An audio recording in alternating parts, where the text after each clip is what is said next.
শ্রীলঙ্কার বিপক্ষে বাজে পারফরমেন্সে বাদ পড়লেন মিরাজ। পাকিস্তানের বিপক্ষে দলে ফিরলেন সাব্বির রহমান। দর্শক, বিস্তারিত থাকছে ভিডিওর প্রতিবেদনে। শ্রীলঙ্কার বিপক্ষে বাজে পারফরমেন্সের খেসারত দিতে হলো মেহেদী হাসান মিরাজকে। পাকিস্তানের বিপক্ষে 3 ম্যাচ টি-20 সিরিজে দল থেকে বাদ পড়লেন এই অলরাউন্ডার। তার পরিবর্তনে দলে জায়গা করে নিয়েছে hard hitter batsman Sabbir Rahman. শ্রীলঙ্কার বিপক্ষে বল কিংবা ব্যাট দুই বিভাগে বাজে পারফরমেন্স ছিল মিরাজের। তার পারফরমেন্স নিয়ে নির্বাচকদের মধ্যে দুশ্চিন্তায় থাকায় তাকে আপাতত দল থেকে বিশ্রাম দেওয়ার সিদ্ধান্ত নিয়েছে টিম ম্যানেজমেন্ট।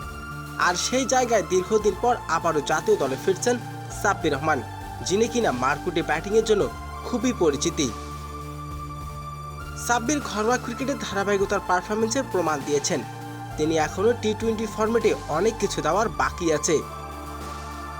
তাই পাকিস্তানের মতো প্রতিপক্ষের বিপক্ষে অগ্রসর ব্যাটিংয়ের বিকল্প হিসাবে তাকে বেছে নিয়েছে টিম ম্যানেজমেন্ট।